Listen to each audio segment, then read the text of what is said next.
suppose indeed we want to go through the Orion Nebula and go to the throne of God. Here we go. As we are leaving the earth here, and of course we'll pass the earth. We see the sun there to our right. Now approaching the sun, and you can see the Orion Nebula there past the sun. As we pass the sun, we're probably going over 100 times the speed of light. And approaching Orion, the individual stars will be passing at different times because they're at different distances from the earth. But it's actually in the sword of Orion. The middle star of the sword of Orion is the Orion Nebula. We're approaching it here. Coming closer, coming closer. The Orion Nebula is 1,500 light years from the earth. That cavern is actually 100 light years wide. You go into the center of that cavern. We're circling around the trapezium cluster here. This is actually something you can see with a home telescope if you're interested in looking at it. You won't see the nebulosity, but you will see the trapezium.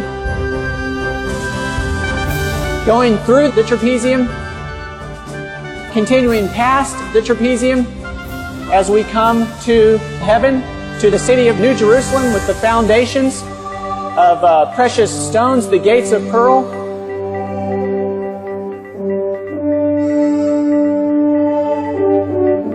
Approaching now to the temple in the New Jerusalem. The sanctuary. And as we go to the sanctuary, what are we going to end up with?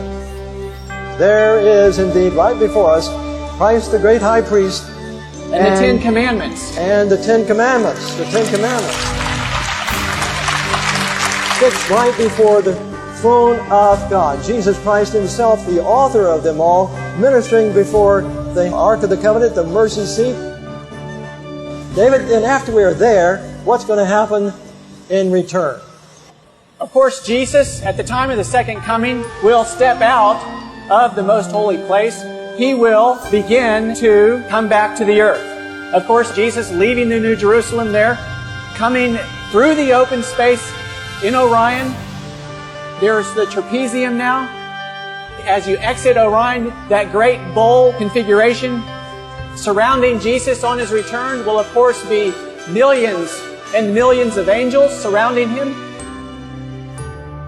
Of course, as Jesus himself speeds toward the earth at thousands of times the speed of light,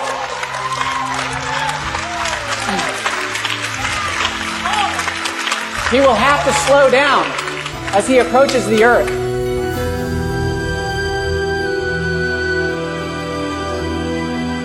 Coming through the solar system, he passes the sun, of course doing many times the speed of light until he gets close to the earth, slows down. The people on the earth will first see a dark cloud.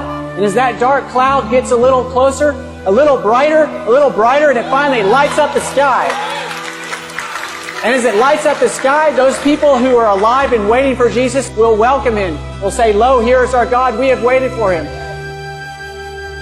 In Revelation 14:12, here is the patience of the saints. Here are they that keep the commandments of God and have the faith of Jesus.